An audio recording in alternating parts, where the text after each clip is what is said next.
Dumating ako ng walang paunang abiso upang bisitahin ang aking anak na babae. Nakahiga siya sa alpombra malapit sa pintuan. Suot ang mga lumang damit na punit-punit. Nilinis ng kanyang asawa ang kanyang sapatos sa ibabaw niya at sinabi sa mga bisita, "Siya ang aming baliw na katulong." Hindi. Sumigaw ako. Humakbang ako pasulong at lahat ay natigilan dahil may isang bisita ang nahulog ang baso at tiningnan ako na parang nakakita siya ng multo. 20 taon na ang nakalilipas. Iniligtas ko ang kanyang buhay. Sa loob ng 4 na oras, hinawakan ko ang kanyang bituka gamit ang aking mga kamay sa ibabaw ng operating table. Nanumpa siya na ibabalik niya ang pabor. Dumating na ang panahon, ngunit hindi ko pa alam ang pinakamahalaga. Hindi ko alam na nagpakasal ang aking anak kay lalaking iyon dahil kamukha ko siya. Hindi ko alam na sa buong buhay niya, hinanap niya ang isang lalaking magkokontrol sa kanya, magpapahiya sa kanya, magwawasak sa kanya, dahil itinuro ko sa kanya na iyon ang pag-ibig. Ang kanyang asawa ay ako rin, mas maingay lang, mas tapat. At ngayon, upang iligtas ang aking anak, kailangan ko munang aminin na ako ang sumira sa kanya. Bago magpatuloy, mag-subscribe sa channel. I-like ang video at iwan mo sa comments kung saang lungsod ka nanonood. Ngayon, balik tayo sa kwento. Huminto ang taxi mga 300 metro mula sa mansyon at pinatay ng driver ang makina. Malinaw na hindi na siya lalayo pa. Tiningnan ni Victor Serrano ang driver sa rearview mirror at nakita ang mga labi na nakakuyom ng isang lalaking nagdesisyon na at hindi na magbabago. "Hindi ko na kaya," sabi ng taksista nang hindi lumingon. Ayaw ng may-ari ng bahay na ito ng mga hindi kilalang sasakyan malapit sa gate. Noong huling beses akong pumunta rito, tinusok ng security ang mga gulong ko. Kailangan ko pa ang sasakyang ito para maghanap buhay. Hindi nakipagtalo si Victor, binayaran. Kinuha ang maliit na travel bag mula sa likurang upitan at bumaba sa gilid ng rural road. Hinampas ng hanging Oktubre ang kanyang mukha. Dala ang amoy ng mga bulok na dahon at malayong usok. Ang mansyon ay nakatayo sa ibabaw ng burol na napalilibutan ng bakal na gete, at makapal na halaman na kahit sa maulap na araw ay perpektong napuputol. Umalis ang taksi at umikot. Iniwan si Victor na mag-isa sa walang laman na daan. Tumayo siya ng 1 minuto. Tinitingnan ang bahay kung saan nakatira ang kanyang anak. 3 palapag, puting haligi, malalaking bintana, yaman na dapat nangangahulugan ng kaligayahan. 1 taon at kalahati na ang nakalilipas sa kasalan. Tinitingnan niya si Ana at iniisip na sa wakas ay nahanap na niya ang nararapat sa kanya. Isang batang asawa na matagumpay, magalang, isang bahay na parang palasyo. Isang kinabukasan kung saan hindi na niya kailangang bilangin ang pera hanggang sa sweldo, tulad ng ginagawa ng kanyang ina noon. Mula noon, tumigil na sa pagsagot ng tawag si Ana. Musika, una, hindi na sinasagot ang telepono. Pagkatapos ay maikling text lang. "Busi ako. Tatawag ako mamaya." Pero hindi na dumating ang mamaya. Nagsusulat si Victor ng email. Pero lalong nagiging maikli at formal ang sagot hanggang sa tuluyang tumigil. Tumatawag siya sa landline ng bahay. Pero laging may magalang na babaeng boses ang sumasagot na nagsasabing si Ana Victoria ay nagpapahinga at hindi makakausap. 3 linggo na ang nakalilipas. Natanggap ni Victor ang huling mensahe mula sa kanyang anak. 2 salita lang. "Papa, tulungan mo ako." Tumawag agad siya, pero out of service na ang numero. Mula noon, tahimik ang telepono at ngayon narito siya. Walang abiso, walang imbitasyon. Isang retiradong military surgeon na 60 anyos, na sa buong buhay niya ay nakakita na ng maraming bagay. Pero hindi pa naranasan ang lamig sa dibdib na nararamdaman niya ngayon. Tinitingnan ang magandang puting bahay. Isinampay ni Victor ang bag sa balikat at naglakad sa daanan patungo sa gate. Sa bawat hakbang, lalong lumalakas ang lamig sa dibdib. Kahit hindi niya maipaliwanag kung bakit. Normal naman ang lahat. Magandang hardin sa likod ng bakod, mamahaling sasakyan sa driveway, ilaw sa mga bintana sa unang palapag, tunog ng musika at tawa na nagmumula sa loob. Malapit sa gate ay may security booth. Musika, pero walang tao. Pinindot ni Victor ang doorbell at naghintay. Walang sumagot. Pinindot ulit, mas matagal ngayon. Tahimik pa rin. Pagkatapos ay itinulak niya ang maliit na pintuan sa tabi ng main gate. Musika, inaasahang nakasara, pero madali itong nabuksan. Pumasok si Victor sa bakuran at naglakad sa driveway patungo sa main entrance. Mas malinaw na ngayon ang musika at mga boses ng maraming musika, tao. Halatang may party sa loob ng bahay. Pag-akyat sa porch, pinindot niya ang doorbell. Musika, naghintay, pinindot ulit. Walang nagbukas, kahit may ingay sa likod ng pinto. Niligidan ni Victor ang bahay sa kanan. naglalakad sa tabi ng peder. Lalong lumakas ang musika. Pagliko sa sulok, nakita niya ang terrace na may malalaking sliding glass doors, kung saan nakikita ang malaking sala na puno ng tao. Mga lalaki sa mamahaling suite, babae sa evening gown, waiter na may tray, chandelier na kumikinang sa kisam. Hinanap niya ng tingin ang kanyang anak, pero hindi niya nakita sa mga bisita. Sa bandang dulo ng peder, natuklasan ni Victor ang maliit na pinto, halatang service entrance para sa staff. Itinulak niya at nakabukas ito. Sa loob ay makitid na hallway na may puting peder na amoy panlinis. Koridor para sa mga katulong patungo sa main areas. Tinahak niya ito, binuksan ang isa pang pinto at napunta sa vestibule ng mansyon at doon niya nakita ang kanyang anak. Nakahiga si Ana sa sahig malapit sa front door. Direkta sa decorative rug na nakasulat, maligayang pagdating. Suot niya ang kupas na gray shirt at butas-butas na jogging pants sa tuhod. Ang dating makapal at makintab na buhok ay gusot at mamantika na. Hindi siya gumagalaw, nakatitig lang sa kisame na may walang laman na mata. Parang walang nakikita o naririnig sa paligid. Dumadaan ang mga bisita na parang siya'y muebles. May tumatawid sa mga paa niya. May umiiwas ng hindi tumitingin pababa. At pagkatapos ay lumabas mula sa sala ang isang batang lalaki na may perpektong fitted gray suit. Kinilala siya ni Victor.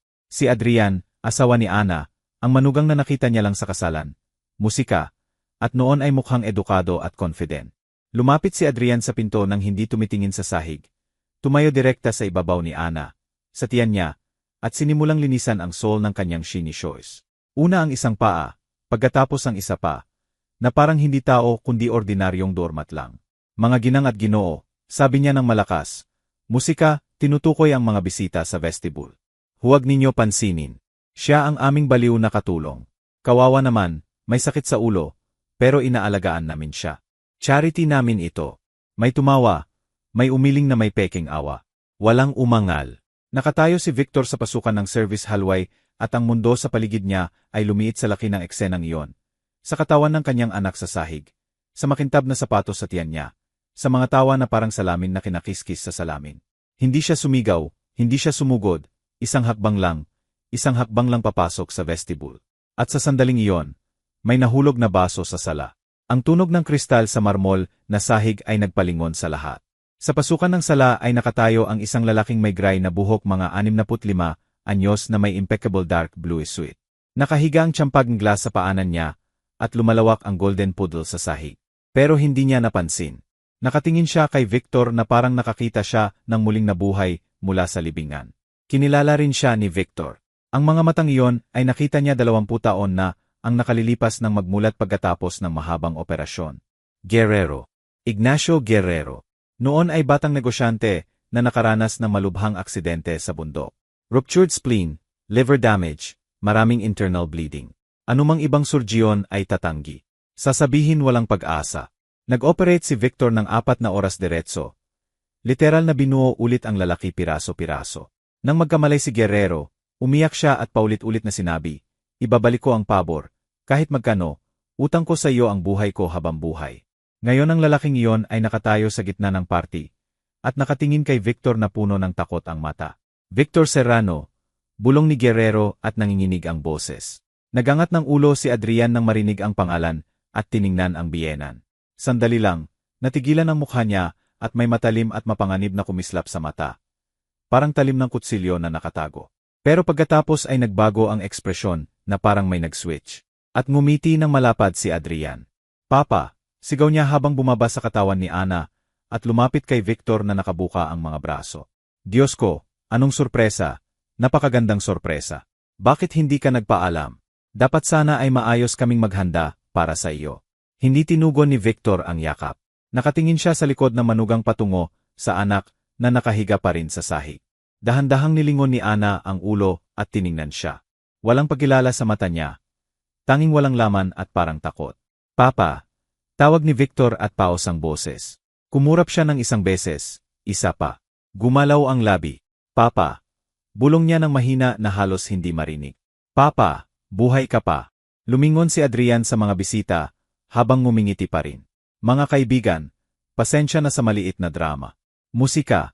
Matagal nang hindi nagkita ang asawa ko at ang kanyang ama. Nagulat lang siya. Alam naman ninyo kung gaano ka-emosyonal ang mga babae. Nagbigay siya ng senya sa guard malapit sa pinto, at sinimulang gabayan ng mahina ang mga bisita pabalik sa sala. Umalis ang mga tao, habang nakatingin pa rin pabalik na kuryoso. Nagbubulungan tungkol sa nakita nila. Hindi gumalaw si Guerrero. Nanatili siyang nakatayo na nakatingin kay Victor at may parang pakiusap sa tingin. Lumapit si Adrian kay Ana at tinulungang tumayo. Gumagalaw siya na parang marionete na hinila ng invisible strings. Nakabitin lang ang mga braso sa gilid at nakita ni Victor ang mga marka sa loob ng siko niya. Maliit na pasa, marka ng iniksyon, maraming marka. Mahal, tingnan mo kung sino ang dumating. Bulong ni Adrian habang hawak ang baywang ng asawa. Ang papa mo, hindi ba't napakaganda? Nakatingin si Ana kay Victor at dahan-dahan. Napakadahan. May buhay na lumitaw sa mata niya. Pagkilala at kasabay nito ay takot. Matinding takot na nanginginig ang buong katawan. Buhay ka pa, ulit niya. Sabi niya patay ka na. Ipinakita niya sa akin ng diaryo, ang obituary. Ano? Humakbang si Victor palapit sa kanya. Anong obituary, Ana? Ano ang sinasabi mo? Tumawa si Adrian at natural ang tawa. Walang bahid ng pag-aalangan. Kawawa naman ang anak ko. Tingnan mo, Papa, kung paano siya magulo ang isip. Sakit yan, hallucinations, delusions. Mahirap sabihin, pero nagka-addict sa bawal na gamot ang anak mo. Ginagawa ko ang lahat para tulungan siya. Pinakamahusay na doktor, pinakamahusay na gamot, pero sa kasamang palad, wala pang malaking progreso. Tiningnan ni Victor ang mata ng manugang. 30 taon ng surgical practice ang nagturo sa kanya na makita ang kasinungalingan. Makita ang takot na nakatago sa likod ng tapang. Makita ang kalkulasyon sa likod ng ngiti. Gusto kong makausap ang anak ko ng kami lang. Siyempre, tumango si Adrian. Pero una muna natin siyang mayayos. May maraming guest room tayo. Sigurado kang pagod sa biyehe. At si Ana naman ay ipapahinga ko na. Kailangan niyang uminom ng gamot. Ngayon ko siya kakausapin. Papa, please. Binaba ni Adrian ang boses at lumapit pa. Huwag kang mag-eskandalo sa harap ng mga bisita. Mahahalagang tao ito. Nakadepende ang negosyo ko sa kanila. Kausapin natin ng mahinahon sa pamilya. Ihahatid ko si Ana sa itaas at pagkatapos tayong dalawa, mag-usap ng lalaki sa lalaki. Okay. Hindi siya naghintay ng sagot. Hinawakan si Ana sa siko at hinila patungong hagdanan sa second floor. Sumunod siya ng maamo na parang bata. Isang beses lang siya lumingon sa ama at sa tingin niya ay napakaraming sakit na naputol ang hininga ni Victor. Gusto niyang sumunod. Humakbang siya patungong hagdan at biglang may dalawang malalaking lalaki sa itim na suit ang lumitaw sa harap niya na parang galing sa lupa. Security. Pasensya na po, sir. Sabi ng isa ng magalang pero matigas. Hiniling ng senor na maghintay kayo sa opisina niya. Maaring subukan ni Victor na dumaan, maaring mag-eskandalo, pero alam niyang wala iyon. 2 guard laban sa 60 anyos na lalaki. Kahit makakaakyat siya, pagkatapos ano? Tatawagan ni Adrian ang pulis at formal siyang tama. Trespassing, assault. Kailangan niya ng impormasyon. Kailangan niya ng plano. Siege, sabi ni Victor. Nasaan ang opisina?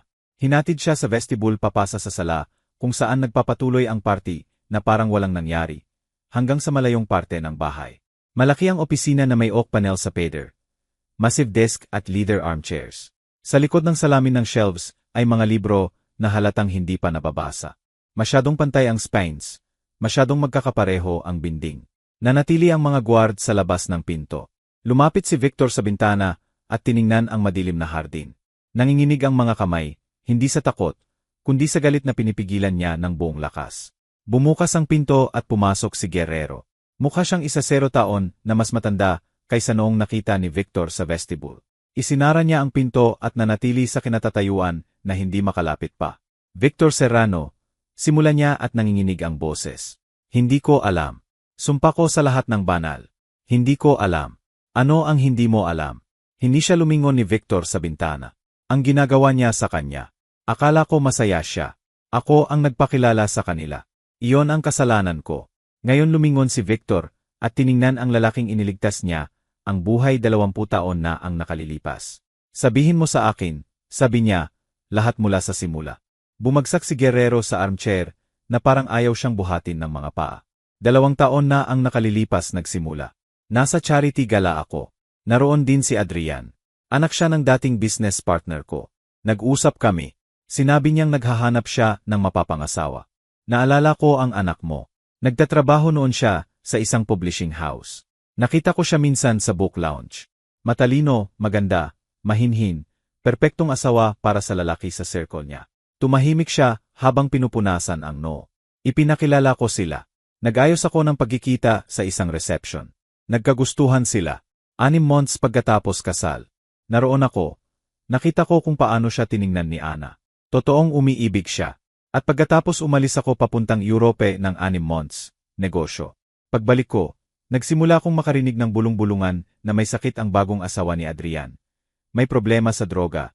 Dinadala niya sa doktor-doktor. Gusto kong dalawin sila. Pero palaging may dahilan si Adrian para tumanggi. Quarantine daw, masamang pakiramdam ni Ana. Nasa treatment sila. Tiningnan ni Guerrero si Victor. Ngayon ko lang siya nakita sa loob ng 1 taon, at nakita kita at naintindihan ko.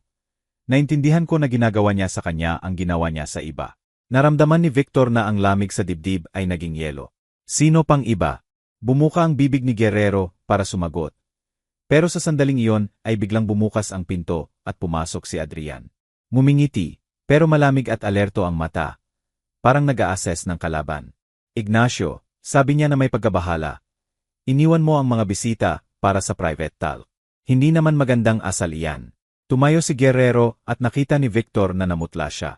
Takot. Ang makapangyarihang lalaking ito ay natatakot sa 35 anyos na binata. Gusto ko lang, simula ni Guerrero.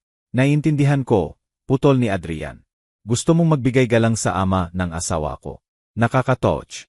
Ngayon, pakibalik na sa mga bisita. Kailangan kong makausap ang biyenan ko ng kami lang. Tiningnan ni Guerrero si Victor. Sa tingin niya ay may parang pasensya at babala. Magkita tayo ulit, sabi niya ng mahina at lumabas.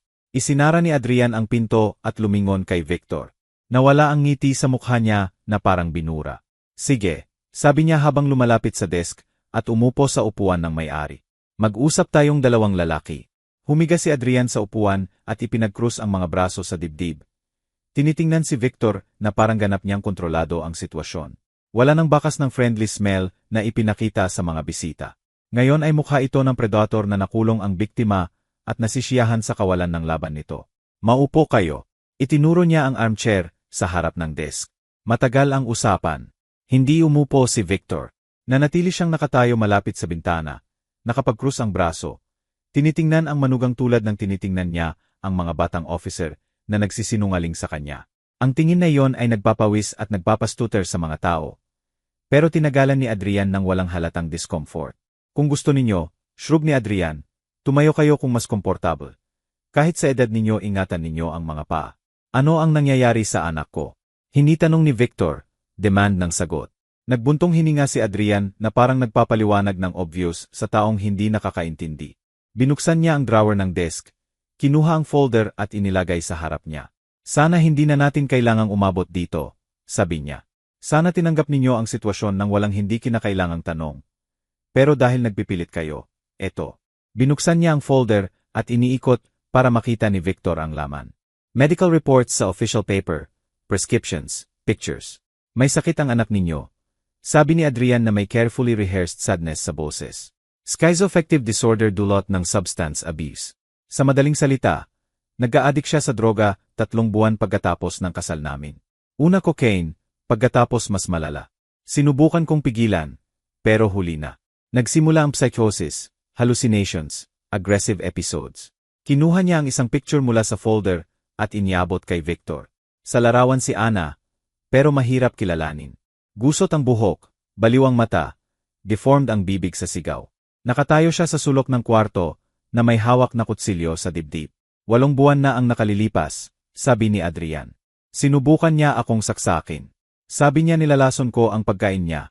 Gusto niya akong patayin. Musika, classic paranoid delusion.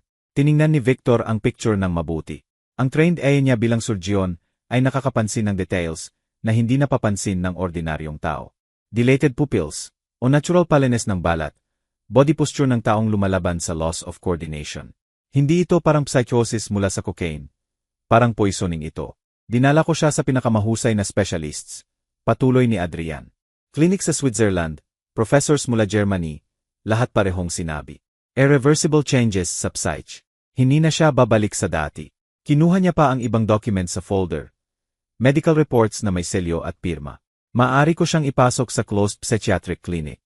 Binaba ni Adrian ang boses na naging sympathetic. May karapatan ako, pero mahal ko ang anak ninyo, Victor, kahit ganito. Kaya pinapanatili ko siya sa bahay, binibigyan ng proper care, binabayaran ang treatment. Malaking pera at nerbiyos ang gastos. Pero hindi ako nagrereklamo. Inilagay ni Victor ang picture sa desk. Bakit nakahiga siya sa sahig malapit sa pinto? Tanong niya ng mahinahon. Kusang humiga siya roon. Ipinamalat ni Adrian ang mga kamay. Bahagi iyan ng disorder niya. Minsan ayaw niyang tumayo sa sahig ng matagal. Minsan hubad siyang tumatakbo sa buong bahay. Minsan sumisigaw na dinukot siya ng aliens. Tinatawag ito ng mga doktor na catatonic episodes. At iyong nililinis mo ang paa mo sa ibabaw niya. Sandali lang natigilan si Adrian at nakita ni Victor ang irritation na kumislap sa mata. Pero agad nawala, pinalitan ng patient compassion. Hindi ko man lang napansin na nakahiga siya roon. Sabi niya, isipin mo kung gaano ka-horrible iyan. Ang sarili kong asawa nakahiga sa sahig at ako sanay na, musika, dumaan lang ng hindi tumitingin. Hanggang dito na tayo umabot. Araw-araw ko itong nararanasan. Umiling siya, ginagaya ang pagod at desperasyon ng lubos na convincing na maniniwala ang ordinaryong tao. Pakinggan mo ako, Victor. Yumuko si Adrian pasulong at naging halos confidential ang boses. Naiintindihan ko kung mahirap tanggapin ito para sa iyo. Musika, anak mo siya. Naalala mo siya na iba, malusog at masaya, pero reality ito. Seryosong may sakit si Ana, posibleng hindi nagagaling. Ginagawa ko ang lahat ng makakaya ko para maibsan ang paghihirap niya. Tahimik si Victor, pinoproseso ang narinig. Sa 30 taon bilang surgeon, natuto siyang makinig hindi lang sa mga salita, kundi sa mga pausa sa pagitan. Natuto siyang mapansin kung paano huminga ang tao kapag nagsasabi ng totoo, musika, at kapag nagsisinungaling. Nagsisinungaling si Adrian. Sigurado si Victor roon gaya ng sigurado siya sa sarili niyang pangalan. Pero hindi sapat ang certainty lang. Musika, kailangan niya ng ebidensya. Sabi niya patay na ako, at sinabi mong ipinakita mo raw ang obituary. Nagbuntong hininga ulit si Adrian. Ngayon may touch ng condescension. At naniniwala kayo sa isang babaeng kahapon, ay nagsasabing may pakikipag-usap sa kanya, ang pusa ng kapitbahay sa Aleman. Umiling siya.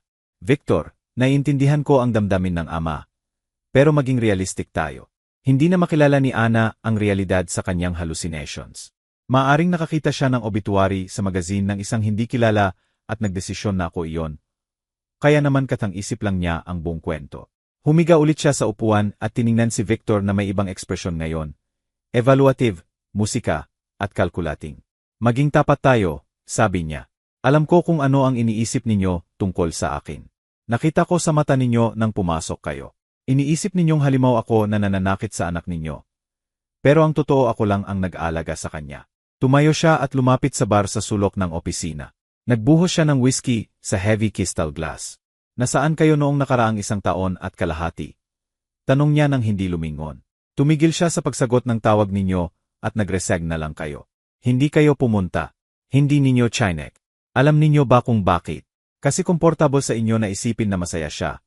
Komportable na hindi malaman ang totoo. Naramdaman ni Victor na tumama ang mga salitang iyon dahil totoo. Totoo nga niyang kinumbinsi ang sarili na ang katahimikan ng anak ay nangangahulugan na, musika, busi siya, hindi may problema.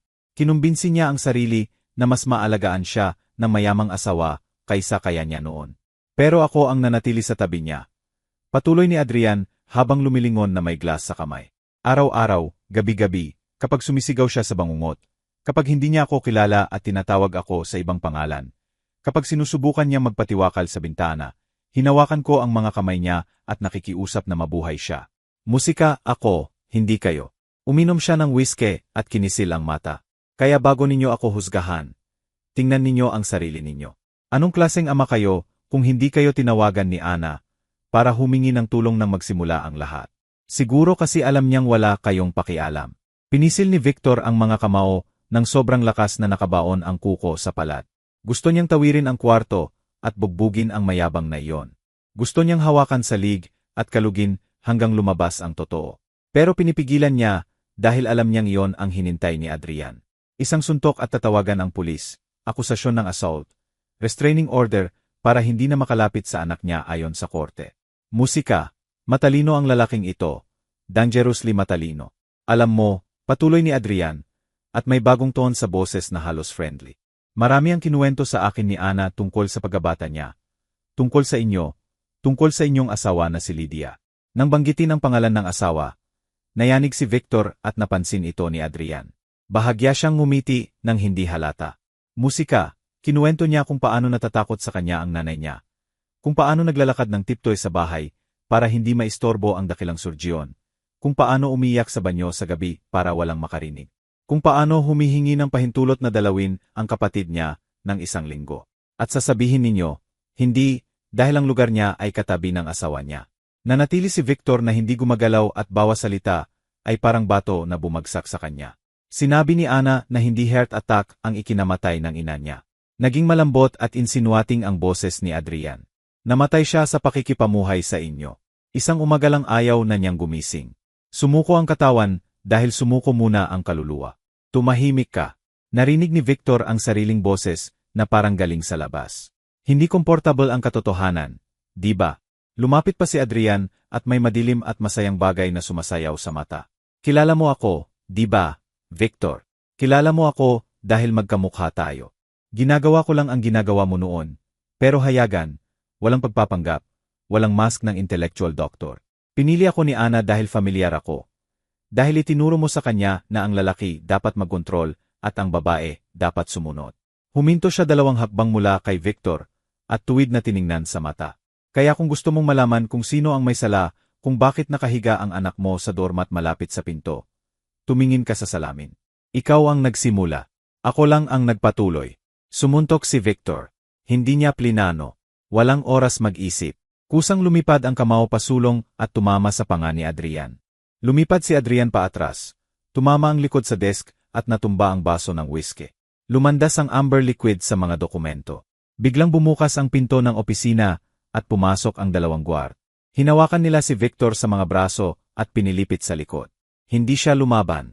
Nanatili siyang nakatayo na tinitingnan si Adrian na tumayo habang pinupunasan ang panga. Well, sabi niya, at may satisfaction sa boses. Predictable iyan, aggression, kawalan ng control sa emotions. Ngayon malinaw na kung kanino nagmana si Ana. Nagbigay siya ng senya sa mga guard at binitawan si Victor. Pero nanatili sa likod niya. Maaari bang tawagan ang pulis? Patuloy ni Adrian habang umupo sa gilid ng desk. Assault sa sarili kong bahay ay criminal case. Pero hindi ko gagawin dahil naiintindihan ko ang damdamin ninyo. Ama kayo, upset. Pinapatawad ko kayo. Yumuko siya pasulong at nagmatigas ang boses. Pero 1 beses lang. Ito ang proposal ko, Victor. Umuwi kayo ngayon din. Bumalik sa buhay ninyo at huwag na kayong babalik dito. Magpapadala ko ng pera buwan-buwan. Sapat para mabuhay kayong maayos, mag-travel, magandang pagkain, medical care, lahat ng gusto ninyo. At kung tatanggi kayo, shrug ni Adrian. Ipapasok ko si Ana sa closed psychiatric clinic.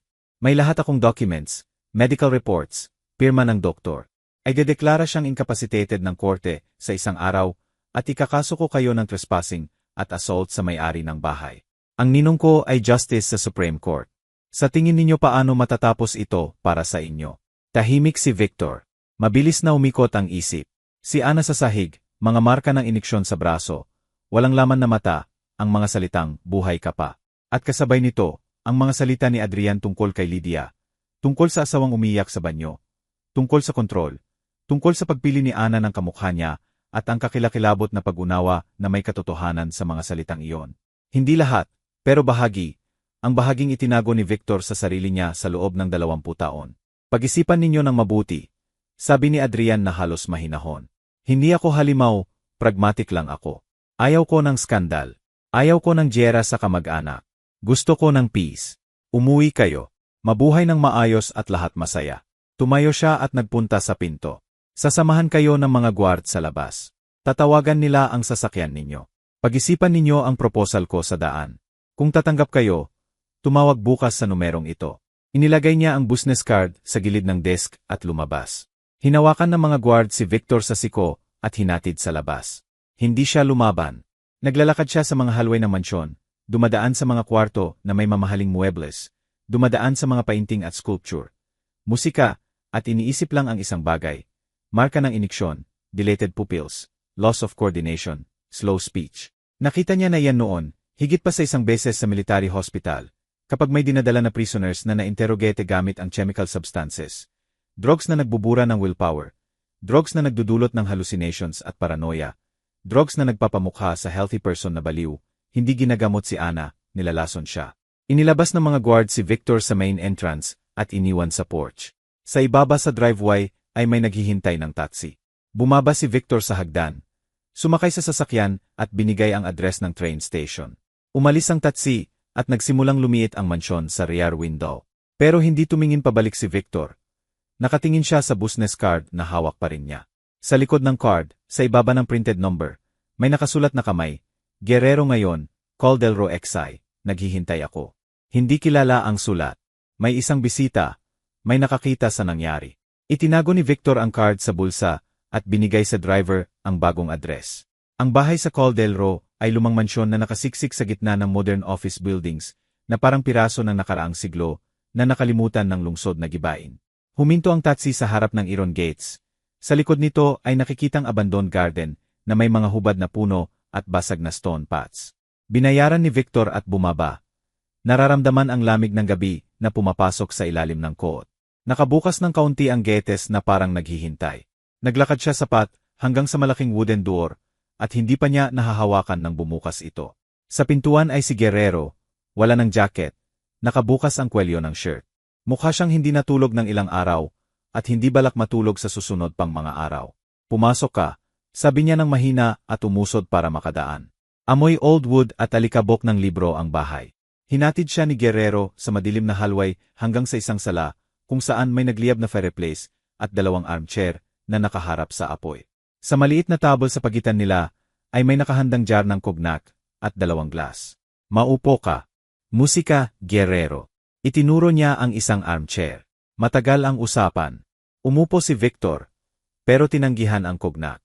Nagbuhos si Guerrero, uminom ng malaki at bumagsak sa kabilang armchair. Ilang minuto silang tahimik, nakatingin sa apoy. Pagkatapos nagsalita si Guerrero. 20 taon na ang nakalilipas. Iniligtas mo ako sa kabilang mundo. Simula niya. Patay na ako, Victor. Isinara ng paramedics ang mata ko at sinabi sa asawa ko na maghanda ng libing. At dumating ka. 4 na oras sa operating table. 43 tahi. 7 litro ng donor blood. Binuo mo ulit ako na parang sirang manika. Inikot-ikot niya ang glass sa kamay. Tinitingnan kung paano sumasalamin ang cognac sa liwanag ng apoy. Nang magising ako, ang unang sinabi ko ay pangako na ibabalik ko ang pabor. Kahit magkano, kahit kailan. Naalala ko bawa salita, dahil inulit-ulit ko iyon araw-araw sa loob ng maraming taon. Kaya ibalik mo na, sabi ni Victor. Sabihin mo sa akin lahat ng alam mo tungkol kay Adrian. Tiningnan siya ni Guerrero at puno ng sakit ang mata na parang magko-confess ng kakilakilabot. Dapat magsimula ako sa sarili ko. Sabi niya ng mahina, kasi kung hindi mo maiintindihan. Si Adrian ang aking umusika, kasalanan.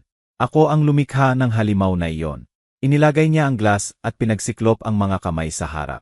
Ang ama niya, si Pablo Dominguez, ang partner ko sa negosyo. Nagsimula kaming magkasama noong 70s.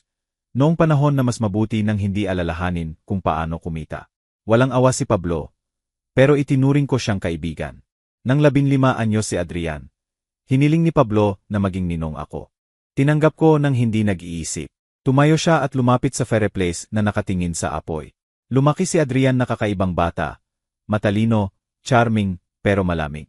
Hindi siya umiyak, kahit gasgas ang tuhod o bagsak ang grado. Akala ko lakas ng karakter. Ngayon naiintindihan ko na kulang siya ng mahalagang bagay sa loob. Iyong bagay na nagpapahuman sa atin. Ano ang nangyari sa mga asawa niya? Tanong ni Victor. Lumingon si Guerrero at nakunot ang mukha. Ang una, si Marina, anak ng banker, magandang babae, 22 anyos, bagong graduate. Nagbakasal sila 6 years ago. 1 taon pagkatapos, napunta siya sa psychiatric clinic sa Switzerland. Official diagnosis, acute psychosis dulot ng drug addiction. Sinubukan na magulang niyang kunin siya, pero nagawa ni Adrian na ideklara siyang incapacitated. Ngayon siya ang legal guardian niya. Ang mana niya, hindi maliit, napunta sa kontrol niya. Bumalik siya sa armchair at mabigat na umupo. Ang pangalawang asawa, si Olga, biyuda ng industrialist na 5 taon mas matanda kay Adrian, napakayaman na babae. 11 months silang kasal. Pagkatapos namatay siya sa overdose ng sleeping pills. Isinara ang investigasyon sa loob ng 3 linggo. Suicide daw dahil sa depression. Minana ni Adrian lahat. At tumahimik ka. Matigas ang boses ni Victor. Hindi ko alam. Itinaas ni Guerrero ang mga kamay na parang depensa. Sumpa ko. Hindi ko alam. Buhay pa noon si Pablo. Siya ang nagtakip sa anak at ayaw kong makita.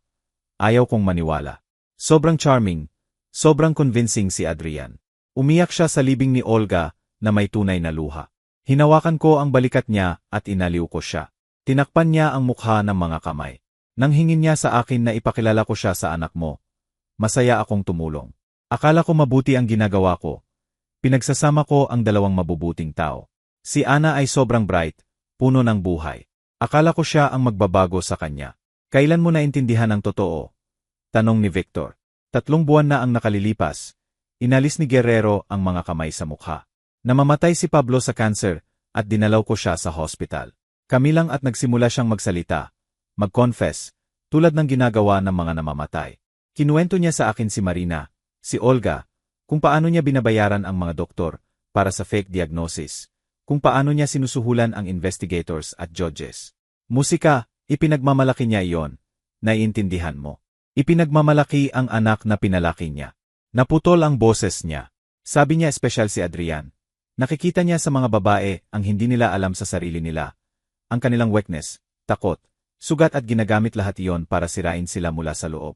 Iyon ang salita niya, sirain. Naramdaman ni Victor ang lamig na kumalat sa spine. Bakit hindi ka pumunta sa pulis? Mapait na tumawa si Guerrero. Sa ano? Sa delirium ng matandang namamatay. Walang ebidensya. Noon pa ay masyadong makapangyarihan.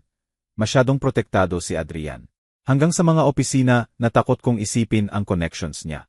At may pamilya ako, anak, apo. Natakot ako, Victor, takot para sa akin at sa kanila. Tumingin siya ng tuwid kay Victor. Pero ngayon, nang makita ko ang anak mo sa sahig, nang makita kita sa pasukan, naintindihan ko na hindi na ako pwede tumahimik. Hindi ko kaya mabuhay ng ganito. Iniligtas mo ang buhay ko. At ibinigay ko ang anak mo sa isang mamamatay tao. Tumayo si Victor at lumapit sa bintana. Sa labas, lumulubog sa dilim ang abandoned garden. Kinakalmot ng mga hubad na sanga ng puno ang langit na parang daliri ng patay. Iniisip niya ang narinig at sinusubukang buuin sa isang coherent picture. Sabi niya nakikita niya ang mga weakness. Sabi niya nang hindi lumilingon. Ano ang nakita niya sa anak ko? Tahimik muna si Guerrero bago sumagot. Hindi ko alam ang details. Pero minsan nabanggit ni Adrian na perpektong biktima si Ana. Sabi niya dala-dala niya sa dugo ang paghahanap ng taong magkokontrol sa kanya. Isinara ni Victor ang mata. Muling tumunog sa ulo niya ang mga salita ni Adrian sa opisina tungkol kay Lydia. Kung paano siya natatakot sa asawa. Kung paano umiyak sa gabi. Sinabi rin niya sa akin iyon. Sabi ni Victor ng mahina. Sabi niya kamukha ko siya. Lumingon siya at nakita niyang kakaiba ang tingin sa kanya ni Guerrero. Totoo ba? Tanong niya ng maingat. Matagal na tahimik si Victor. Kumakaluskos ang apoy sa fireplace. Nagkakalat ng nanginginig na anino sa pader.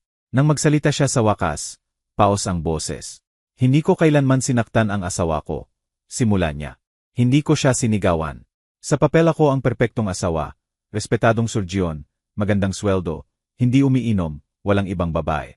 Lahat sinasabi kay Lydia kung gaano siya kaswerte. Bumalik siya sa armchair at umupo na nakatingin sa mga kamay. Pero kinokontrol ko bawat hakbang niya. Pinapasyahan ko kung ano ang kakainin niya. Susuotin, kung sino ang makakaibigan. Gusto niyang magtrabaho. Sabi ko, hindi, ang lugar mo ay sa bahay. Gusto niyang dalawin ang kapatid. Sabi ko, hindi, kailangan kita dito. Gusto niyang magkaanak ulit. Sabi ko, hindi, sapat na ang isa. Pinisil niya ang mga kamao. Ginagawa ko iyon ng may pag-ibig, ng may ingat. Mas marami akong alam. Mas matalino ako.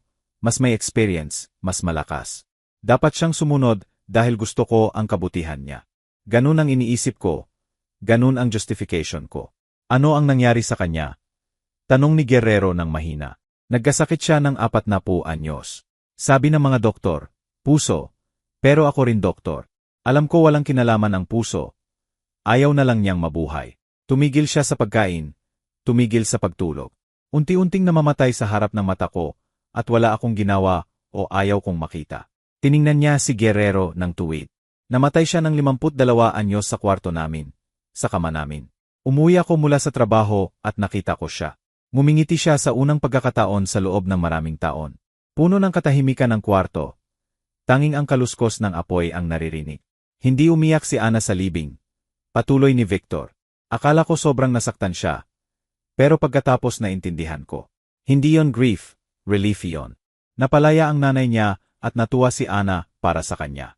Tiningnan niya si Guerrero ng tuwid. Pagkatapos mamatay ni Lydia, nakita ko ang mga diary niya, 30 taon ng daily entries, libo-libong pahina tungkol sa kung gaano siya kalungkot, kung paano siya natatakot sa akin, kung paano niya kinamumuhian ang buhay niya, kung paano siya nangangarap na makatakas pero wala siyang pupuntahan, kung paano siya nagdarasal para sa kamatayan. Naputol ang boses niya. Binasa ko lahat, bawat salita at naintindihan ko kung anong klaseng halimaw ako sa loob ng mga taong iyon. Dahan-dahan, musika, hindi napapansin, nang may pag-ibig sa puso, pinatay ko siya nang hindi ko man lang namamalayan. Inyabot ni Guerrero ang glass ng cognac. Ngayon tinanggap ito ni Victor at ininom ng direkta.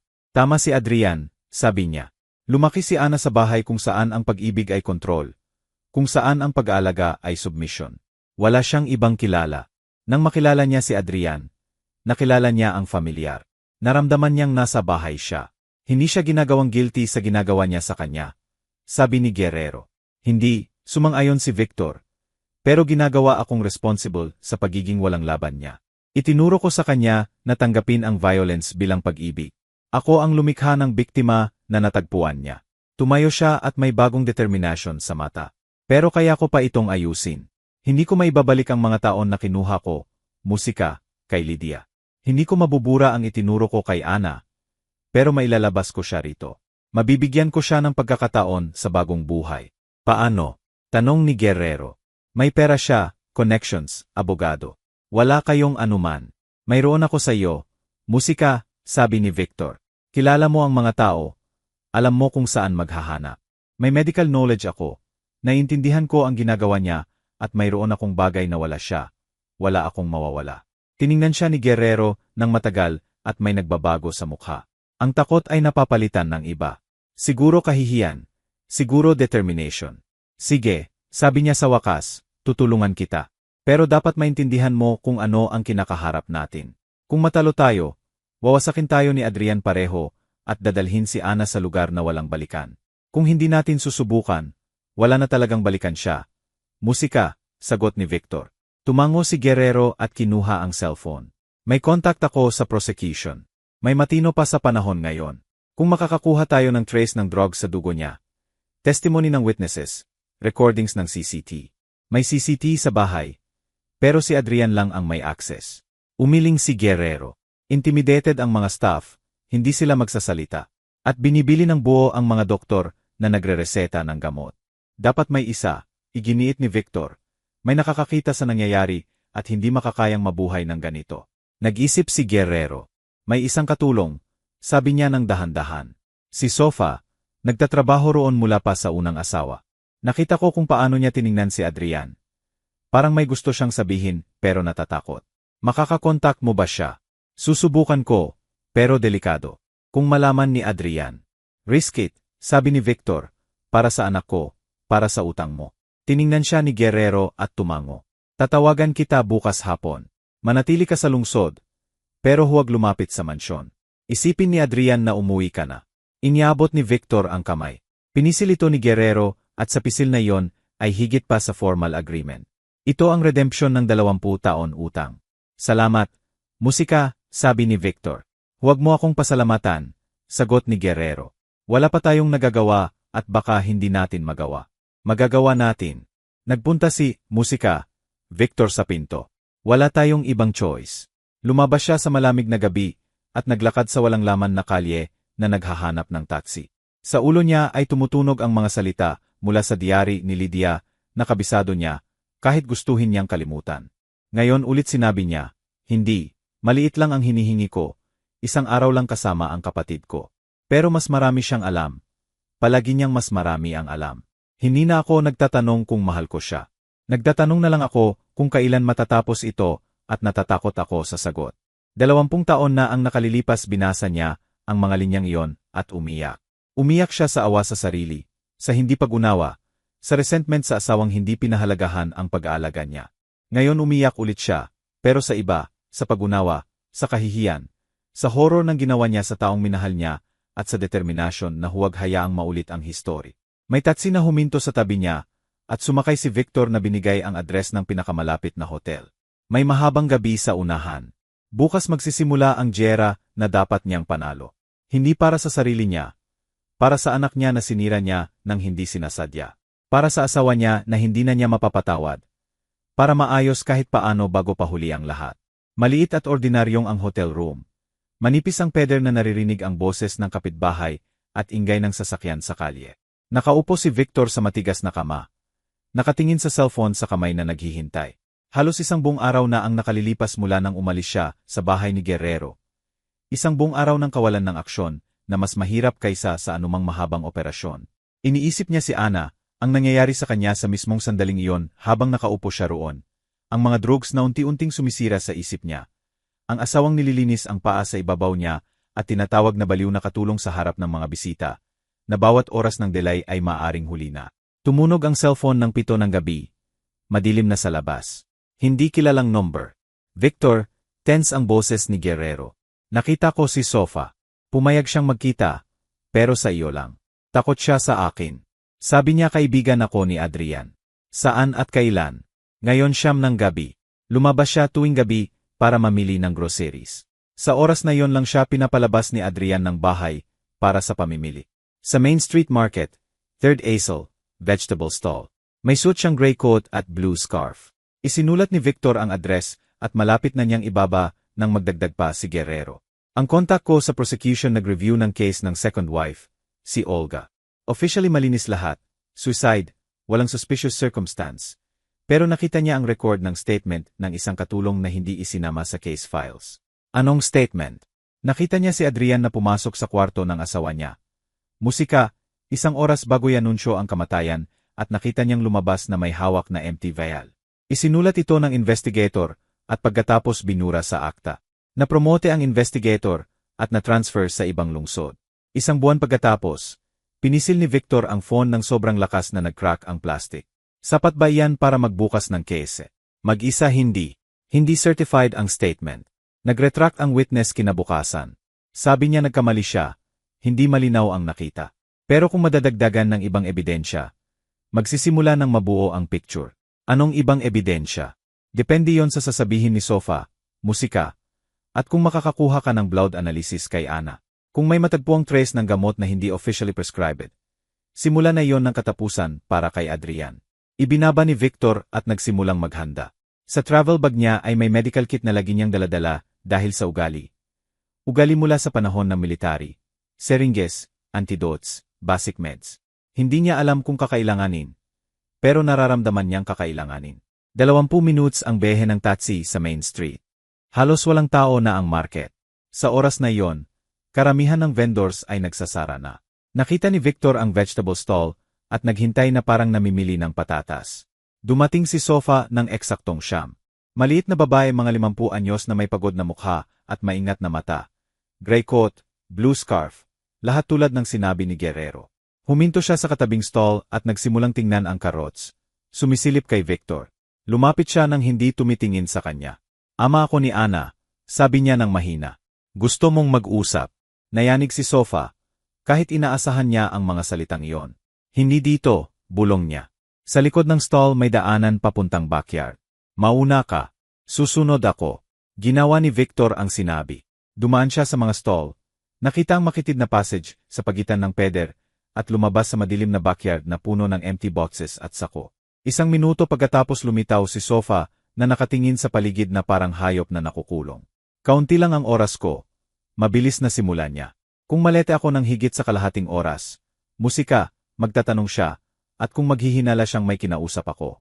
Hindi niya tinapos, pero hindi na kailangan. Sabihin mo sa akin lahat, sabi ni Victor, mula sa simula. Sumandal si Sofa sa peder, at bumagsak ang balikat sa bigat ng sasabihin. 5 taon na akong nagtatrabaho sa bahay na iyon. Simulan niya mula sa musika, unang asawa. Mabait si Marina, masayahin, mabait. Unang mga buwan pagkatapos ng kasal masaya siya, at pagkatapos nagsimula ang pagbabago. Anong pagbabago? Una, maliit. Nagsimula siyang makalimutan ang mga salita sa gitna ng usapan. Nagugulo ang araw ng linggo. Natutulog sa kakaibang lugar direkta sa tanghalian o sa sofa sa gitna ng araw. Sinasabi ni Adrian sa mga bisita na pagod lang siya. Sinasabi sa mga doktor na may sleep problem. Nilunok ni Sofa ang laway at pagkatapos nagsimula ang mga bangungot. Nagigising siya sa gabi at sumisigaw na may gustong patayin siya. May tao sa pader, nilalason ang pagkain. Sabi ng mga doktor, paranoid psychosis. Sinimulan siyang gamutin, binigyan ng tablets, pero lalong lumala. Nakita mo kung paano niya binibigyan ng tablets. Tumango si Sofa. Si Adrian mismo tuwing umaga. Tuwing gabi sabi niya hindi niya ipinagkakatiwala sa iba. Inaalagaan niya at naniniwala siya. Hanggang sa huli, naniniwala siyang gusto niyang tulungan. Naramdaman ni Victor ang malamig na galit na lumalaki sa loob niya. Pero pinigilan niya. Kailangan niya ng impormasyon, hindi emosyon. Ano ang nangyari pagkatapos? Pagkatapos ng 1 taon, dinala siya sa klinik. Umiyak si Adrian nang pirmahan ang papers. Sabi niya pumupunit ang puso niya. Pero kailangan niyang isipin ang kalusugan niya.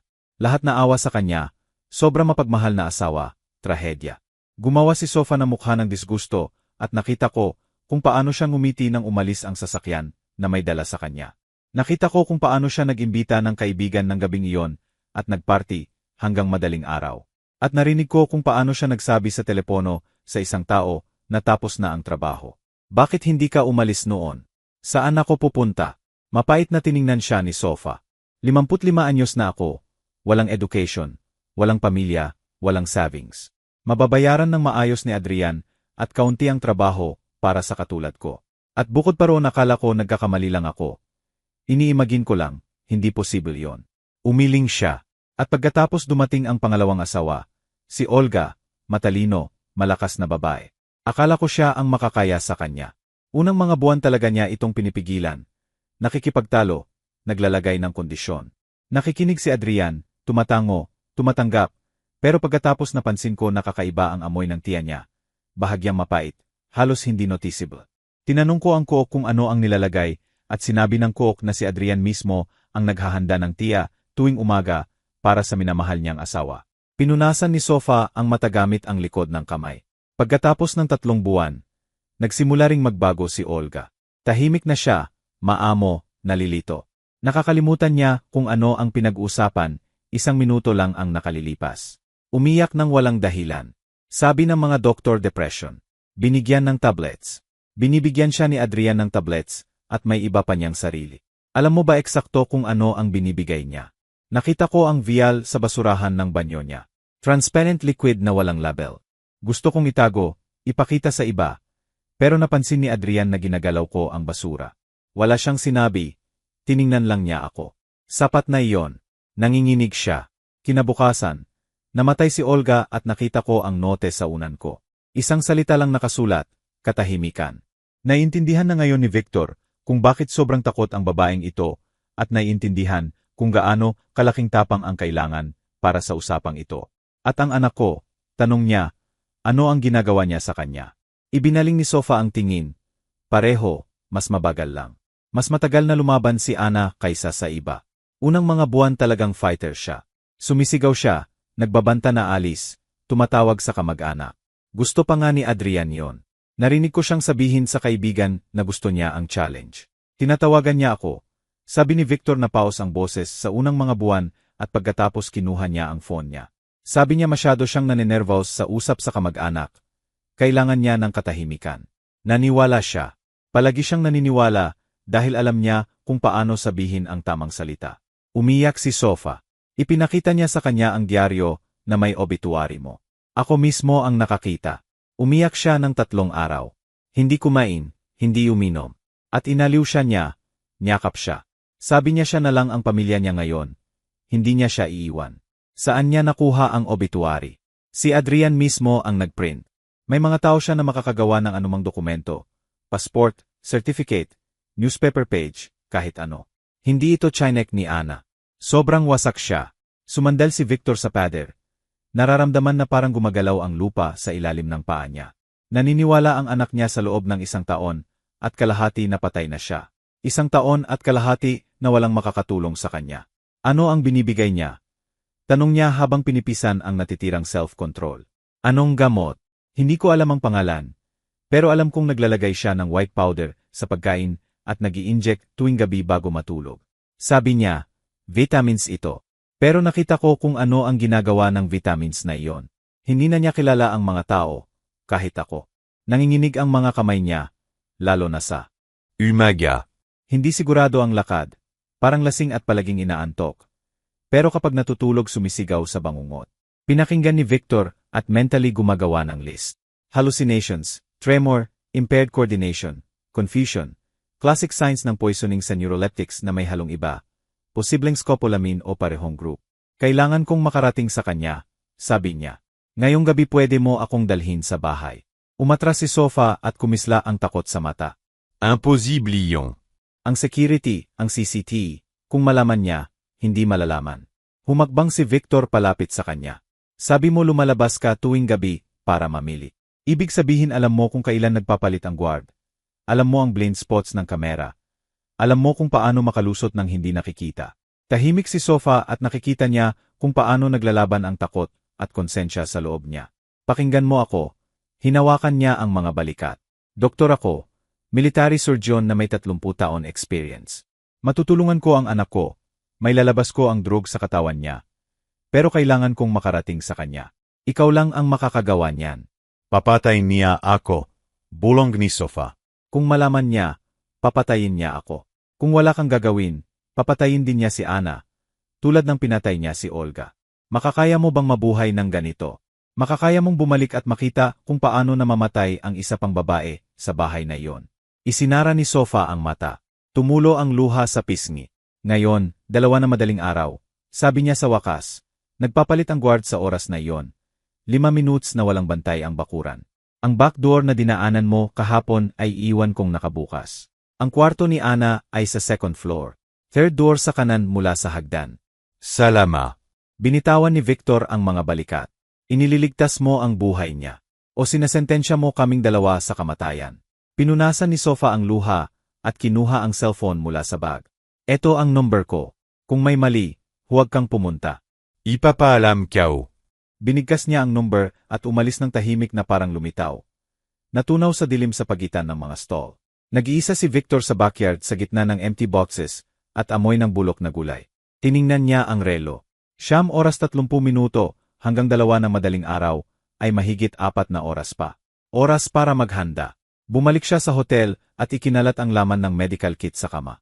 Syringes, ampoules, musika, bandages, saline solution, activated charcoal, musika, at pinakamahalaga, 2 antidotes na lagi niyang dala dahil sa ugali mula sa panahon ng military hospital.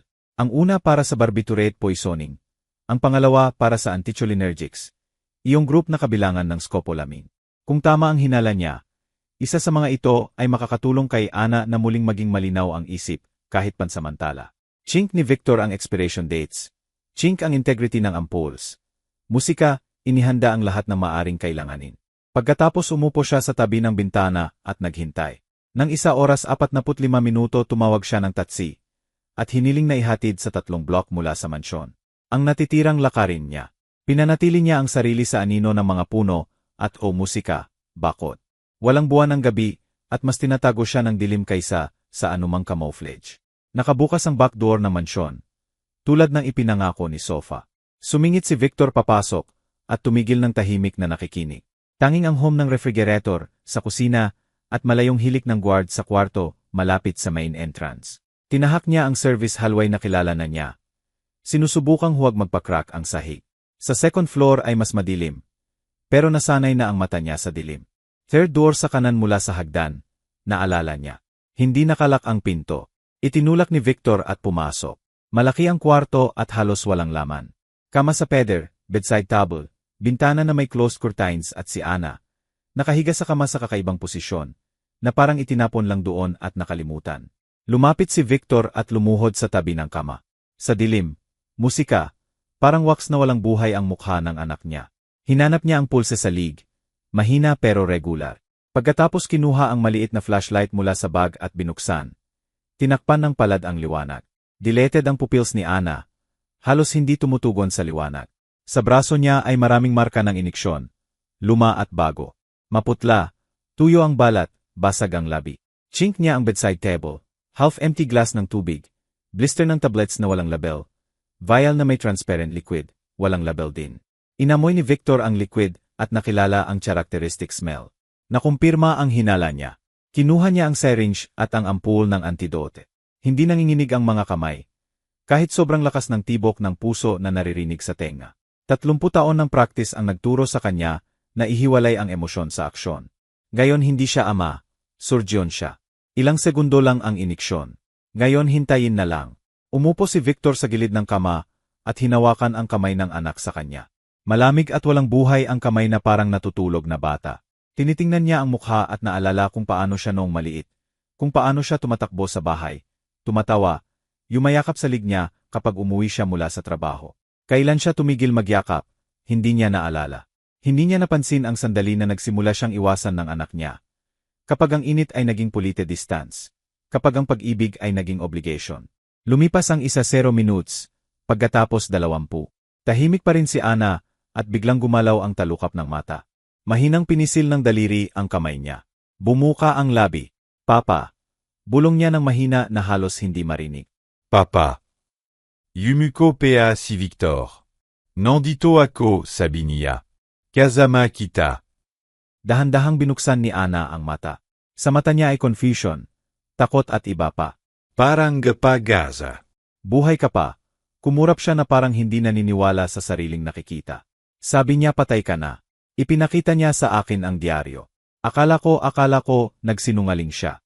Mas mahigpit na pinisil ni Victor ang kamay. Bue ako. Dumating ako para sa iyo. Sinubukan ni Ana na umupo, pero hindi sumagot ang katawan. Bumagsak siya sa unan at tumulo ang luha sa pisngi. Gusto kitang tawagan, bulong niya. Noong nagsimula ang lahat, pero kinuha niya ang phone ko. Sabi niya wala raw akong pakialam. Hindi mo ako minahal at pagkatapos ipinakita niya ang obituary at naniwala ako. Naniwala akong nag-iisa na ako. Hindi ka nag-iisa. Naramdaman ni Victor ang sariling luha na nag-iinit sa mata. Kailanman hindi ka nag-iisa. Kasalanan ko na napunta ka rito. Itinuro ko sa iyo ang hindi dapat. Ipinakita ko sa iyo ang maling pag-ibig. Pero ilalabas kita rito. Narinig mo ba? Alis tayong magkasama. Tinitingnan siya ni Ana at unti-unting lumilitaw ang clarity sa mata na wala kahapon. Gumagana ang antidote. Hindi niya ako pababayaan, sabi niya. May guard siya, abogado, connections. Sabi niya akin siya, hindi ako alis kahit saan. Nagkakamali siya, sagot ni musika, Victor. Dahil ngayon mayroon ako sa iyo at hindi ako alis hanggang malaya ka. Sa ibaba may bumagsak na pinto. Narinig ang mga hakbang. Nagtense si Victor na handa ng kumilos. Bahagyang bumukas ang pinto ng kwarto at lumitaw ang mukha ni Sofa. Bilis, bulong niya. Mas maaga natapos ang change of guard. May 3 minutes kayo. Mabilis na kumilos si Victor. Tulad ng sanay siya sa operating room kapag bawat segundo ay mahalaga. Hinawakan niya si Ana sa braso at tinulungang umupo sa kama. Mahina ang katawan, halos walang bigat, pero malinaw na ang mata at nagbibigay iyon ng pag-asa. Kaya mo bang maglakad? Tanong niya ng bulong. Sinubukan ni Ana na tumayo, pero nanghina ang tuhod at muntik siyang mahulog. Sinuportahan siya ni Victor at naintindihan niyang kailangang buhatin siya. Inikutan niya ng braso ang baywang. Isinampay ang braso niya sa balikat niya at nagpunta sa pinto. Naghihintay si Sofa sa hallway, alerto sa tunog sa bahay. Sa ibaba may nag-uusap na mga guard. Malamya ang boses pero lumalapit. Hindi ang main staircase, bulong ni Sofa. May service passage sa dulo ng hallway na patungo sa kusina at mula roon sa back door. Naglakad sila sa madilim na hallway at naramdaman ni Victor na sinusubukan ni Ana na maglakad mag-isa. Sinusubukan niyang huwag maging pabigat. Kahit halos hindi sumasagot ang paa. Makitid at matarik ang service stairs. Mahirap bumaba na may semi-conscious na tao sa braso. Musika, pero nagawa ito ni Victor. Hawak ang railing sa isang kamay at sinusuportahan ang anak sa kabilang kamay. Walang tao at madilim ang kusina. Ginabayan sila ni Sofa sa pagitan ng mga mesa at refrigerator hanggang sa pinto papuntang backyard. Ilang hakbang na lang sa kalayaan at biglang nag-on ang ilaw. Nakatayo si Adrian sa kabilang peder. Nakasandal sa door frame na may hawak na wine glass. Suot niya ang house robe at mukhang ganap na relaxed, na parang naghihintay talaga siya. Musika, at hindi siya nagulat kahit kaunti. Napakagandang eksena, sabi niya, at halos friendly ang boses. Musika, ang mapagmahal na ama na nagre-rescue sa mahinang anak mula sa kamay ng kontrabida. Parang masamang pelikula. Kusang huminto si Victor na tinakpan si Ana ng katawan. Umatras si Sofa sa sulok. Maputla na parang tisa ang mukha niya. Sofa. Umiling si Adrian na may peking disappointment. Musika, itinuring kitang parang pamilya. Binabayaran kitang double sa market rate. Pinapakita ko ang maliit mong pagnanakaw at ito ang pasasalamat mo. Wala akong ninakaw. Bulong ni Sofa na nanginginig ang boses. Ninakaw mo, ngumiti si Adrian. Kahit paano sasabihin yon sa pulis kapag nakita nila ang alahas ng asawa ko sa kwarto mo. Nandoon na yon, by the way. Inilagay ko kanina umaga just in case. Uminom siya ng wine at lumingon kay Victor. At ikaw, Victor, mas nabigo mo ako kaysa kanino man. Binigyan kita ng decent exit, pera, katahimikan, pagkakataon na mabuhay ng komportable ang natitirang buhay mo. Sa halip, nagdesisyon kang maging hero. Lumayo ka sa pinto, sabi ni Victor ng mahinahon. O ano, tumawa si Adrian. Susuntukin mo ulit ako. Darating ang mga guard ko sa loob ng 30 seconds, at hindi na ako magiging mapagpatawad ngayon. Inilagay niya ang glass sa mesa, at kinuha ang phone mula sa pocket ng robe. Isang tawag at pupunta kayong dalawa sa pulis. Trespassing. Attempted kidnapping ng incapacitated person. Assault sa may-ari ng bahay at si Ana ay pupunta sa closed psychiatric clinic. May lahat akong documents, medical reports, pirma ng doktor. Ay dedeklara siyang incapacitated ng korte sa isang araw at ikakaso kayo ng trespassing at assault. Ang ninong ko ay justice sa Supreme Court. Sa tingin mo paano matatapos ito para sa iyo? Hindi siya incapacitated. Humakbang si Victor pasulong. Musika, nilalason mo siya ng paihong drugs na ginamit mo kay Marina at kay Olga. May kumisla sa mata ni Adrian. Pero mabilis siyang nakabawi. Delirium ng may sakit na imahinasyon. May signed medical documents ako mula sa pinakamahusay na specialists. At ikaw ano ang mayroon? Salita na matandang baliw, musika, at paranoia ng retiradong military doctor. May blood analysis ako ng asawa mo. Sabi ni Victor at kasinungalingan yon. Musika. Pero hindi alam yon ni Adrian. Kinuha ko 0 minutes ago. Bukas umaga na sa independent lab na yon. Natigilan si Adrian na hawak pa rin ang phone. Sa unang pagkakataon sa buong usapan, nag-crack ang confidence niya. Nagbabluff ka. Subukan mo. Tinitigan nila ang isa't isa at ang mga segundo ay parang musika, oras. Pagkatapos biglang bumukas ang pinto ng kusina papuntang entrance at pumasok ang ilang tao. Pero hindi ang security. Una si Guerrero na may coat na hastily isinampay sa pajama. Sa likod niya, lalaki na may uniform ng prosecution na may folder sa kamay at 2 plainclothes police na agad nagkalat sa kusina. Nag-block ng mga labasan. Matigas na tiningnan ni Adrian ang ninong niya na may ganap na hindi pag-unawa. Ignacio. Unang beses na nanginginig ang boses niya. Musika, ano itong kahulugan nito? Hindi sumagot si Guerrero. Tinitingnan niya si Adrian na parang unang beses nakita, musika, at nakakadiri. Humakbang ang fiskal pasulong. Adrian Dominguez, kailangan naming samahan mo kami para magbigay ng statement tungkol sa kamatayan ng second wife mo, si Olga Martinez. May dahilan kaming maniwala na hindi suicide ang kamatayan niya. Absurd ito. Itaas ni Adrian ang boses. Wala kayong ebidensya. Sarado na ang case 4 years ago. Binuksan ulit ang case. Inilagay ng fiscal ang folder sa mesa batay sa bagong testimony at results ng bagong expertise. Bukod pa roon, may request kami mula sa Swiss clinic kung saan nakakonfine ang unang asawa mo. Nagpahayag ng concern ang mga doktor roon tungkol sa nature ng sakit niya at gusto nilang mag-conduct ng independent examination. Tiningnan ni Adrian si Guerrero. Ikaw iyan, sisitsit niya, ikaw na inilabas ng ama ko sa kahirapan, binigyan ng lahat. Namatay ang ama mo 3 buwan na ang nakalilipas. Mahinang sagot ni Guerrero. At bago mamatay sinabi niya sa akin ang totoo tungkol kay Marina, kay Olga, tungkol sa lahat ng tinakpan niya para sa iyo. Ipinagmamalaki ka niya, Adrian, ipinagmamalaki ang halimaw na pinalaki niya. Umiling siya. At ako 20 taon na nagdadala ng utang sa taong nagligtas ng buhay ko, at binayaran ko iyon sa pagbibigay ng anak niya sa isang mamamatay tao. Ngayon inaayos ko ang error na iyon. Bigla siyang sumugod ni Adrian sa back door. Pero mas mabilis ang isang pulis. 1 segundo pagkatapos ay nakaharap na siya sa mesa ng kusina.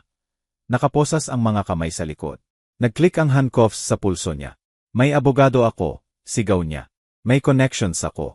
Hindi ninyo alam kung sino ang kinakalaban ninyo. Tumango ang fiskal sa mga pulis at musika, itinaas nila si Adrian. Busi na busi ang connections mo ngayon. Mahinang sabi niya, sumasagot ng tanong tungkol sa sarili nilang involvement sa affairs mo. Napaka-informative na kausap si Ignacio. Dinala nila si Adrian sa labas. Sa pinto lumingon siya at tiningnan si Ana, na nakatayo na nakasandal sa ama. At sa mahabang panahon, unang tumingin sa asawa ng walang takot. Akin ka pa rin, sabi niya. Sa batas wala kang pupuntahan. Humugot si Ana. Mahina pero matatag ang boses. Hihingi ako ng divorce ngayon at magbibigay ng testimony sa lahat ng ginawa mo sa akin. Bawat tablet, bawat iniksyon, bawat araw na ninakaw mo sa akin. Humakbang siya palapit sa kanya at nagulat si Victor kung gaano kalakas ang babaeng payat na ito. Sabi mo akin kang property. Nadormat ka ng pinto na nililinis mo ang paa mo. Ngayon ikaw ang doormat at ako ang dumadaan sa ibabaw mo. Tumalikod siya at umalis ng hindi lumingon. Sinundan siya ni Victor at ang huling narinig niya ay ang boses ni Adrian na naputol sa sigaw. Hindi pa tapos ito. Narinig mo ba?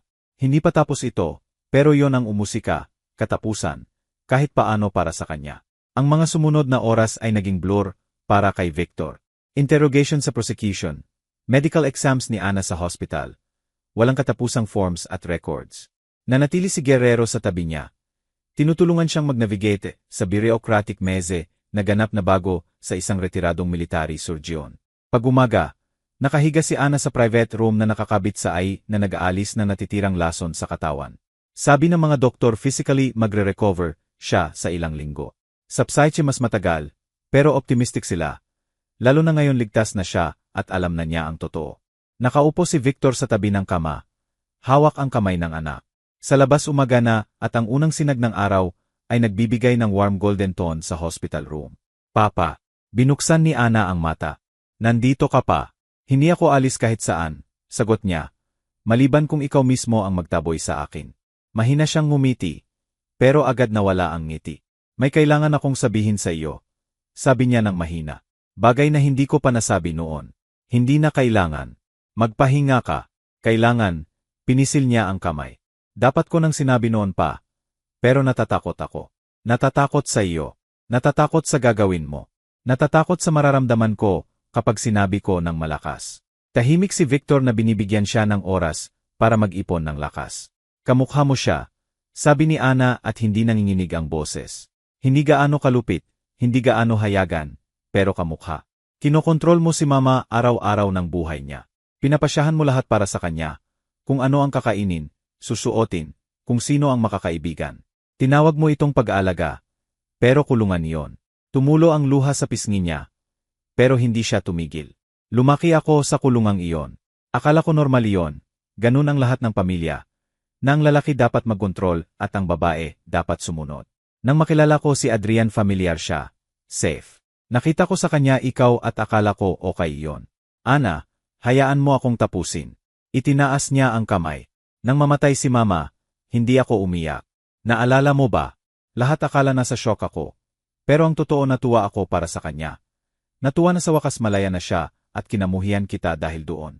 Kinamuhian kita sa ginawa mo sa kanya, sa ginawa mo sa akin. Ibinaon ni Victor ang ulo. Bawat salita ay parang martilyo na tumatama sa kanya at tinatanggap niya ang mga hampas na iyon dahil deserve niya lahat. Alam ko, sabi niya sa wakas. Nakita ko ang mga diary niya pagkatapos ng libing. Binasa ko buong gabi at naintindihan ko kung anong klaseng halimaw ako sa loob ng mga taong iyon.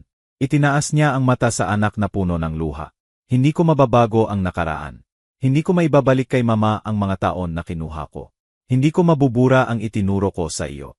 Pero maaari kong aminin ang kasalanan ko, at maaari kong subukang maging ibang tao kung bibigyan mo ako ng pagkakataon. Matagal na tinitigan siya ni Ana ng tahimik. Sa mata niya ay sakit na naipon sa loob ng maraming taon, at galit na walang labasan at iba pa. Parang pagod na sa pagkamuhi. Hindi ko alam kung mapapatawad kita, sabi niya sa wakas. Siguro hindi kailanman, pero dumating ka para sa akin. Isinugal mo ang lahat para iligtas ako at inamin mo ang ginawa mo. Sa halip na mag-justify, mas mahigpit niyang pinisil ang kamay. Hindi sapat iyon para burahin ang nakaraan, pero sapat para subukang magtayo ng bago. Tumango si Victor nang hindi pinagkakatiwalaan ang sariling boses. May gusto akong hingin sa iyo, patuloy ni Ana. Kapag lumabas ako rito, hindi ko gustong bumalik sa bahay mo. Gusto kong tumira mag-isa. Gusto kong matutong magdesisyon para sa sarili ko. Gusto kong malaman kung sino ako kapag walang nagsasabi kung ano ang gagawin. Dinala ni Victor ang kamay niya sa labi at hinalikan. Malapit lang ako hanggang gusto mo at lalayo kapag hiniling mo. Ipangako ko iyan. Isinara ni Ana ang mata at sa unang pagkakataon, sa mahabang panahon, mukhang payapa ang mukha niya. Kailangan kong matulog, bulong niya. Mananatili ka ba? Mananatili ako. Natulog siya sa ilang minuto at nanatili si Victor na nakaupo sa tabi na nakikinig sa regular niyang paghinga. Sa labas, gumigising ang lungsod at ang tunog ng kalye ay tumatago sa salamin. Nagpapaalala na nagpapatuloy ang buhay. Isang linggo pagkatapos, lumabas si Ana sa hospital. Isang buwan pagkatapos, na-finalize ang divorce niya. 3 buwan pagkatapos nagsimula ang trial laban kay Adrian, at ang testimony ng 3 babaeng sinubukan niyang sirain ang naging primary evidence ng prosecution. Si Marina, na dinala mula sa Swiss clinic, ay ganap na lucid pagkatapos itigil ang paglalason sa kanya ng drugs. Lalong nakakagulat ang testimony niya. Nahatulan si Adrian ng 15 taon. Nag-appeal ang mga abogado niya, pero tinanggihan. Nawala ang connections na ipinagmamalaki niya na parang usok ng malinaw na delikado sa reputasyon ang ipagtanggol siya. Ibinenta ni Guerrero ang negosyo niya at umalis sa lungsod. Bago umalis nakipagkita siya kay Victor at sinabi niyang sa wakas ay malaya na siya sa utang. Hindi dahil binayaran niya, kundi dahil ginawa niya ang tama, kahit natatakot. Nakahanap ng trabaho si Sofa sa Home for the Aged kung saan walang nakakakilala sa kanya. Nagsusulat siya ng liham kay Ana tuwing buwan at sumasagot si Ana sa bawat isa. At natuto si Victor na maging ibang ama. Mahirap iyon, mas mahirap kaysa sa anumang operasyon na nagawa niya. Natutong makinig sa halip na mag-utos, magtanong sa halip na magdesisyon, maging present ng hindi nakakaabala. Bawat araw ay maliit na tagumpay o maliit na pagkatalo, pero hindi siya sumusuko. Isang araw, isang taon pagkatapos ng mga pangyayaring iyon, inimbita siya ni Ana na mag-dinner sa maliit niyang apartment. Siya mismo ang nagluto. Siya mismo ang nag-ayos ng mesa. Siya mismo ang pumili ng wine. Nang pumasok siya, niyakap siya ni Ana. Sa unang pagkakataon sa maraming taon tunay na niyakap, mahigpit, tulad ng pagyakap sa mga minamahal. Salamat, sabi niya, sa pagdating mo noon, sa hindi pag-alis, sa pagbabago mo. Niyakap siya pabalik ni Victor, at naramdaman ang mainit na bagay na kumalat sa dibdib. Hindi redemption yon, dahil may mga bagay na hindi ma-redeem, pero parang peace, acceptance, posibilidad na magpatuloy. Nag-dinner sila at nag-usap hanggang gabing-gabi tungkol sa nakaraan na hindi mababago, tungkol sa present na magkasama nilang itinatayo, tungkol sa future na sa unang pagkakataon sa mahabang panahon ay hindi nakakatakot. Nang alis si Victor, hinatid siya ni Ana hanggang sa pinto. Sa pintuan huminto siya at sabi, "Alam mo ba kung ano ang naintindihan ko ngayong taon? Na ang forgiveness ay hindi isang moment, ito ay process. Bawat araw nagdedesisyon akong muli kung hawakan ang sakit o bitawan at bawat araw medyo nagiging madali." Tumango si Victor.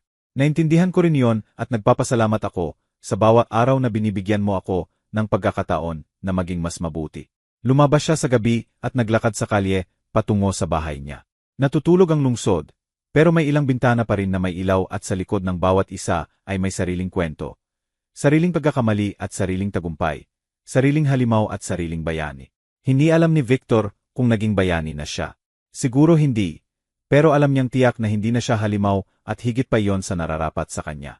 Mga minamahal na manonood, maraming salamat sa pakikinig sa kwentong ito hanggang sa huli.